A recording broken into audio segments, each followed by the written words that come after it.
What's up, Game Boys and Girls? Big T here, back with another video, and this video is kind of a continuation of the last in some ways, where just want to talk about the fact that Nintendo fans are pretty much divided on this situation, and I'm going to use a couple of comments on my last video to kind of go into that more. But the people that I'm using the comments for, I respect them, I like them. They've been around on my channel probably since the beginning in some ways, so shout outs to both of them. This is not a me against you type of thing. This is just a way to spark a discussion to talk about these certain things. So that's what we're going to do. All right, so my last video was talking about, kind of Nintendo changing their narrative, kind of glomming on to the buyer's remorse talk from Nintendo, and other channels started to also talk about this, which I thought was weird. Sometimes you think you're in a bubble, and so when you talk about certain things, you don't realize other people are also getting these videos, because that's what the algorithm is doing. Clearly, Nintendo is in the algorithm right now. All of his videos just go multiple times more than his subscribers. And they all have to do with some kind of negativity, at least headline and whatnot. If you get into the actual videos themselves, they're not that bad, but his videos obviously have a certain slant based on the content of them, and also just kind of the titles of those videos. So we're going to talk about kind of the narrative, how Nintendo could have changed the narrative, I think, with the recent Direct. Because it was like the first big Direct for Switch 2. Then I thought, it's an hour long. Yes, we knew that there was probably going to be some Mario anniversary stuff in there, 20 minutes to be exact. But we thought that this would kind of get people excited for the future of the console, and not just kind of be kind of corporate in ways of just, oh, here's the products we are bringing to you on your Switch 2, instead of some kind of way to excite fans the way they've done in the past. And some people will say Nintendo's always been corporate. Yeah, of course, Nintendo's been corporate quite some time. They are a corporation, but I haven't felt that they're this corporate since probably the early 90s. They've never felt more corporate since then. They obviously started in the late 80s, but early 90s, late 80s as far as the console, mid to late 80s with the NES. But it's kind of like very corporate as far as how they speak to the audience. That's what we're talking about. We're not talking about so much always with prices and all that stuff. We're talking about how they connect with their fans, the fan base. And it's never been as corporate as it is right now. So I think that's kind of misconception, confusion when people talk about how corporate Nintendo is. They're talking mostly, at least I am, and I think the sentiment is, they're talking mostly about how Nintendo speaks to the fan base, speaks to its core fans. And right now it feels very corporate. Speaks to them just like literally speaking, but also just how they deliver news about their upcoming things. So, all right. So my last video was called Nintendo Switch 2 Buyer's Remorse and Greed Talk. So we were talking about somewhat what Nintendo was talking about, but not really. Just wanted to talk about kind of how some fans may feel buyer's remorse, which I think is kind of ridiculous. That doesn't really happen in gaming. You kind of know what you're getting yourself into when you buy a console. So I don't think there's going to be buyer's remorse to that extent of, oh my god, I wish I didn't buy this thing. I just think it's kind of, it's a little hyperbolic, if you will. But anyway. So, Video Game Her, Nia. Shout out to Video Game Her. Again, long-time subscriber. I watch her content as well. Long-time subscriber of hers. She said, when I bought my Switch 2, I went into it with the notion that the games I truly want won't be there at launch, so I coped with the fact that I'll be playing what I'm already playing at better frame rates, sharper picture, etc. So I'm not disillusioned like a lot of people are. I just hope Metroid Prime 4 and Fire Emblem are dope. I agree with that last sentiment for sure. I feel like Metroid Prime 4 will probably be really good. Fire Emblem looks great. I forget what the title is called, but it looks really good. I don't think I even talked about it in my last video, but I forgot that one. But yeah, they look great. But as far as like what we were expecting, I would say it's pretty similar. Like we knew what to expect based on what they were showing at that point. It's just the fact that they weren't showing anything overly compelling. Look, I'm gonna buy a Nintendo console at launch. I've done that since the Nintendo 64, consoles and handhelds. Since Nintendo 64, I've been there day one. Like with the GameCube, I knew what to expect with it. I knew there wasn't anything overly compelling there. Luigi's Mansion didn't move me as much. Smash Brothers was great. But at that time, I really wasn't that into Smash. I'm not sure a lot of people were. I think Melee was the one that kind of made Smash fans what they are today. Because I don't think N64 did that. Smash 64 did that.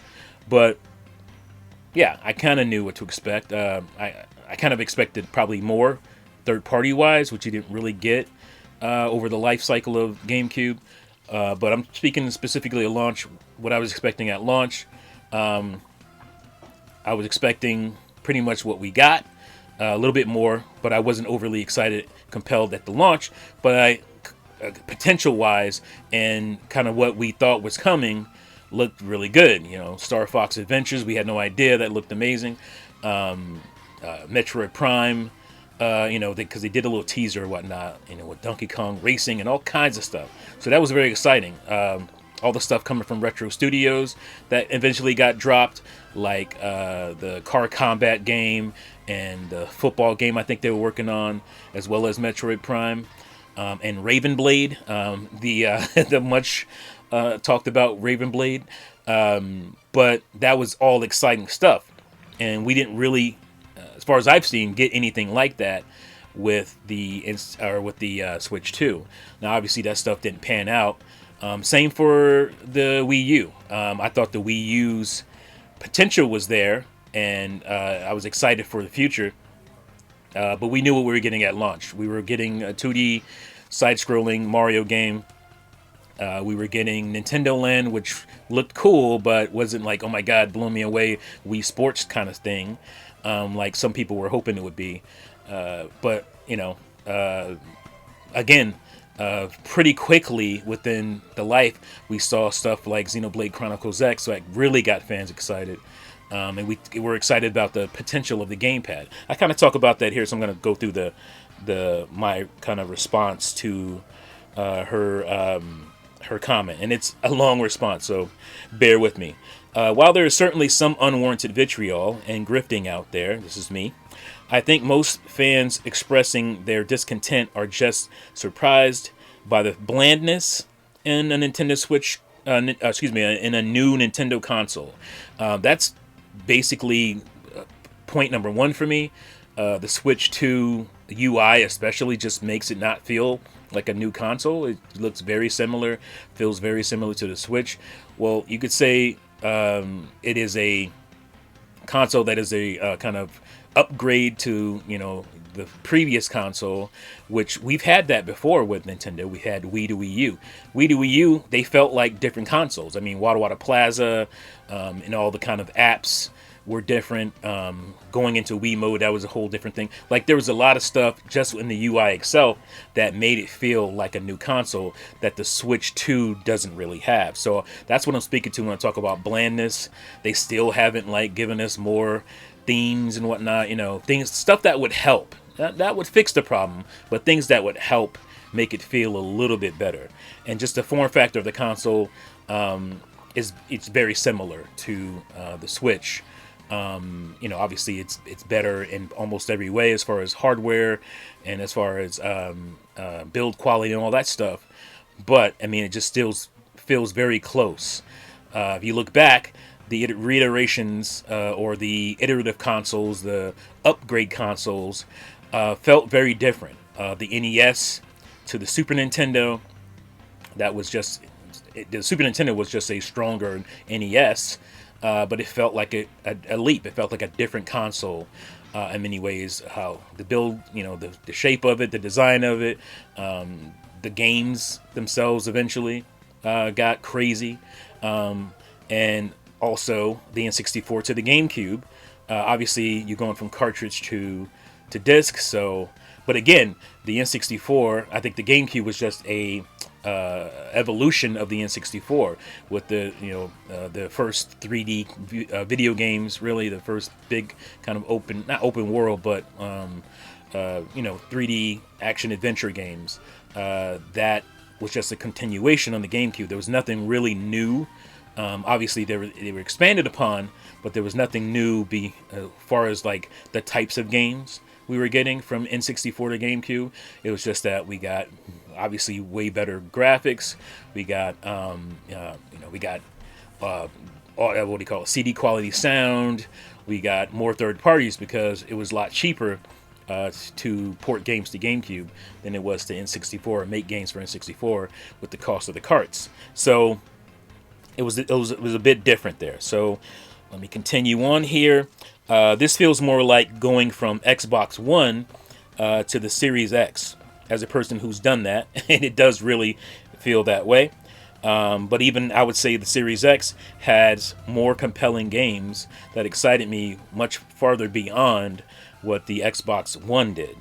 Mario Kart has lost I don't want to say big, but they've lost a sizable portion of its audience. Donkey Kong Bonanza is fantastic. It's my favorite Switch 2 game, obviously, right now. But it's the only new and exciting thing Nintendo has seemingly for its first year. Obviously that is subjective. Some people might disagree with that, but I'm talking about new. I'm not talking about a sequel or anything like that, but just a new thing. Like, let's see what I have here. I love Metroid. You love Metroid. But in all honesty, it's not exactly a banger for the mainstream, and its terrible trailers haven't helped. I think it's had some pretty bad trailers. I haven't really talked about that, but I don't think the trailers have done the game justice beyond the core fans who really want it and don't really care, about the trailers at this point. They just want their Prime 4. But as far as like reaching out to a new audience, I don't think Prime 4 has really done that. Does that matter to me as a gamer? Not necessarily, but it'd be cool to see Metroid Prime 4 kind of reach out and expand its audience and include more people into the fold there. This latest Direct was expected to bring new and exciting, bring new excitement, but mostly only brought more ways to gouge loyal consumers with overpriced, undercooked, too soon DLC, overpriced remasters, more key cards, and overpriced amiibo. Obviously, during the Direct, we didn't know any of that, and I will still defend the Direct. I thought it was a very good Direct.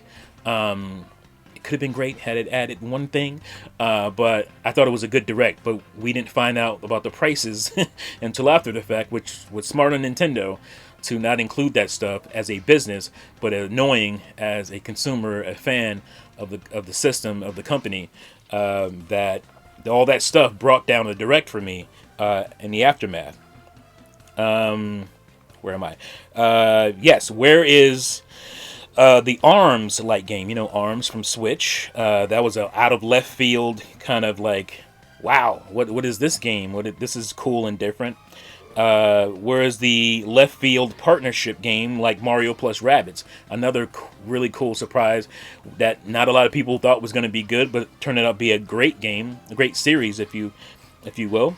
The big exciting storied franchise game. We don't really have that. You can say it's Donkey Kong, but Donkey Kong has not really been done this way. Like, even if you compare it to Donkey Kong 64, Donkey Kong 64 and Donkey Kong Bonanza are very different games. There are some similarities with collecting and whatnot, and just being a 3D-ish platformer. Not 3D-ish, but 3D platformer-ish game. But Donkey Kong Bonanza is very different, which adds to something that could be, like, for me, but I think there's a lot of fans that don't care for the kind of digging, breaking everything mechanic of the game. That works really well for me and my OCD. But I can understand fans that not being too compelling for them. Where am I? Mario plus Rabbids. While it's cool, Nintendo is finally getting. Where am I? It's finally getting some big day and date third-party games. That's not exciting for people like me who have multiple consoles and can get a better looking and better running version that's actually a physical copy. That's a big thing for me as well. Yes, we're getting these great new or big new titles. A few, not a ton, but stuff like Resident Evil. The next Resident Evil going to be day and date. That's a big thing for Nintendo for sure. But that's not overly compelling for the average fan. Not for me, especially since I have other consoles, like I said, and I don't have to buy it on a key card. I can get it on actual physical copy. So that kind of kills some of the excitement. Now, if you're a Nintendo fan only, like you only buy Nintendo consoles, this is a big thing for you, for a huge thing, I'm sure. But you also have to be okay with key cards as well. So you have to be in this kind of box, this small kind of niche, I would say, selection of fans where you're okay with key cards and you're gonna get the Nintendo version of these, or the Nintendo Switch 2 version of these games, because that's the only console you have.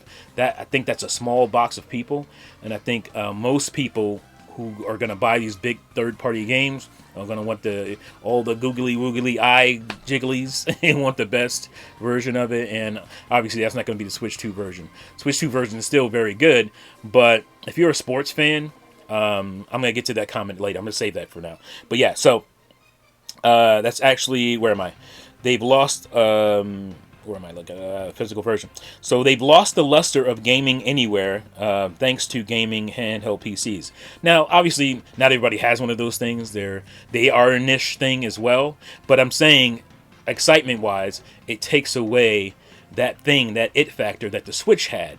Even if you don't partake, it's still like, okay, well, there are gaming PCs out there that are sometimes more powerful, depending on which one you buy. Obviously, they're super expensive, and that's another thing. That's a caveat, is that if you're going to do that, they're super expensive.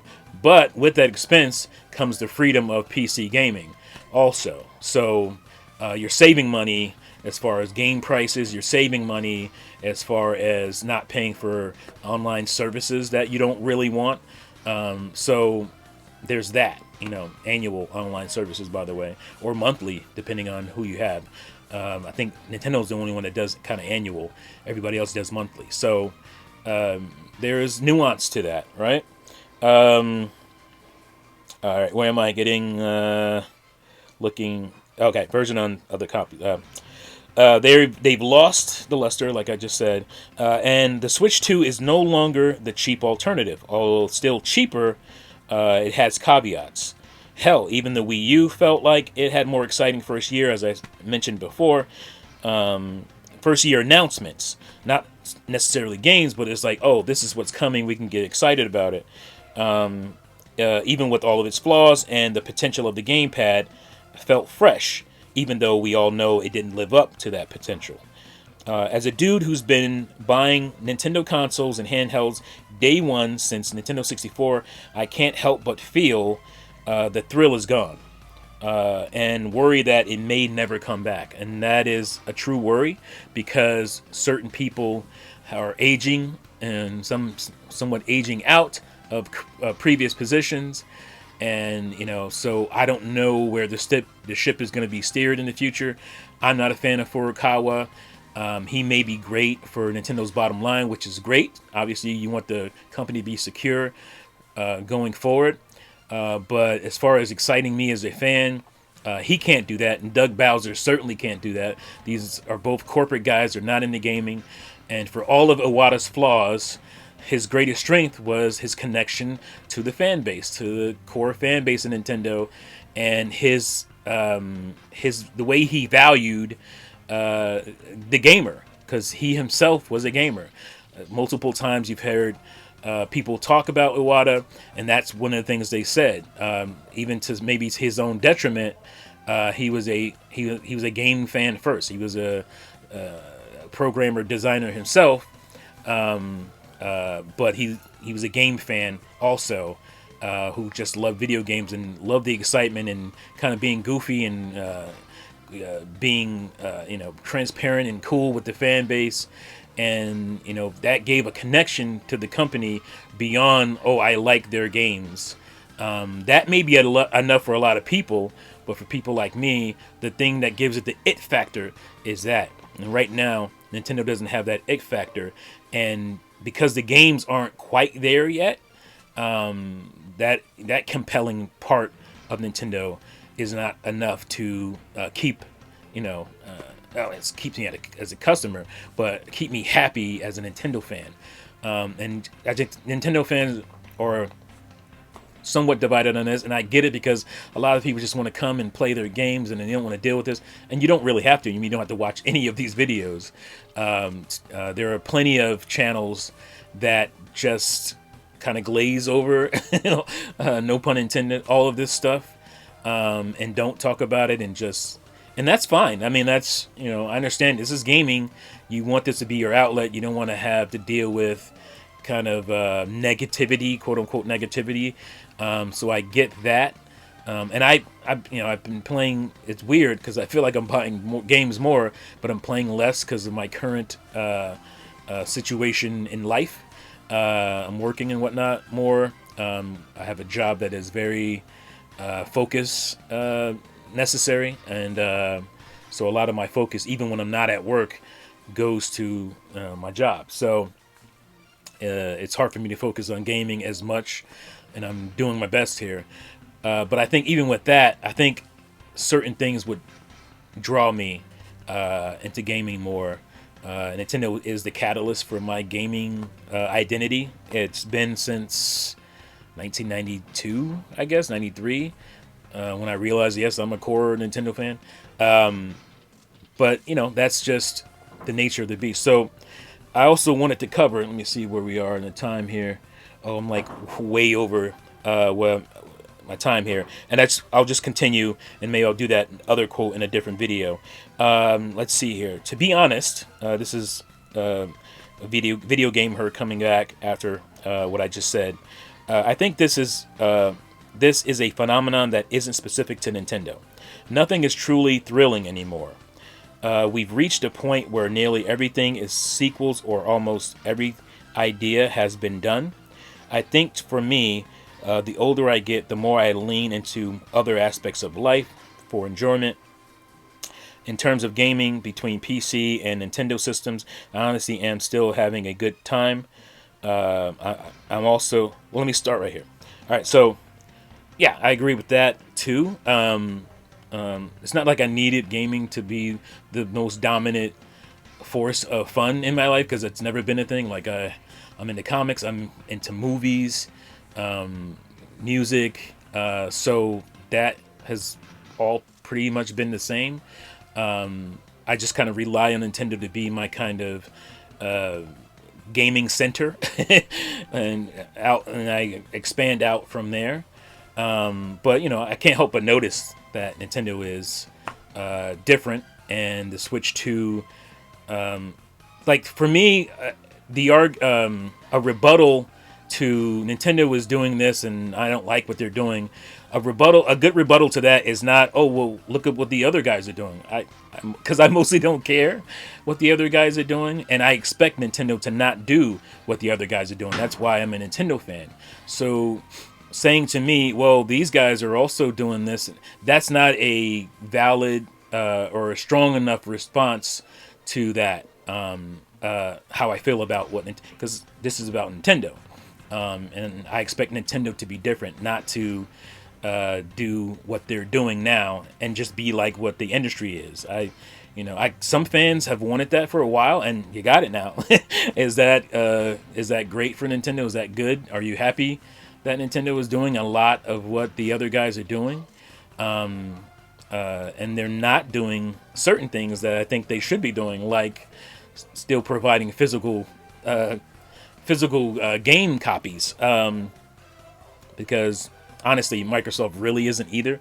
Sony seems to be the last game in town, which is weird because they're the ones who profit least from physical copies at this point. I think they're high 80s as far as people playing digitally versus physically at this point. So I don't know. Yeah. So saying that these guys are doing it also, or I know you are, but what am I?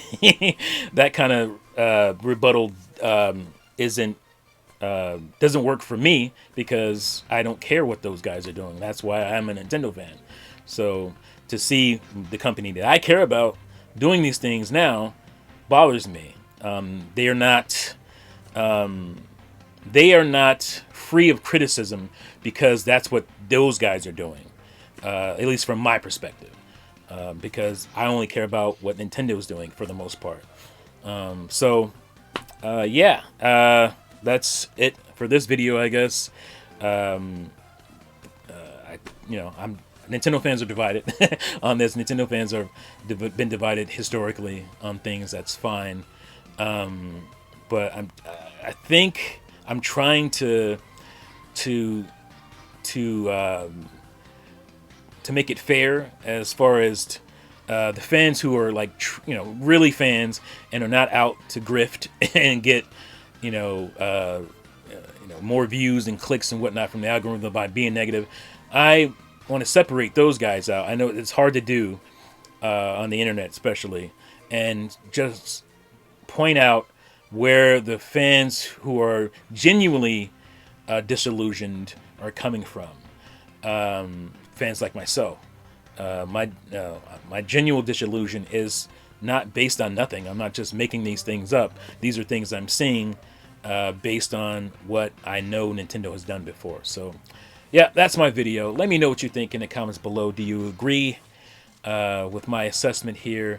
Are you more on the video game her side? Are you more on the kind of negative Nancy, chase the algorithm side? Let me know down below. Thank you again for watching and listening, and I'll see you fools next time. Peace out.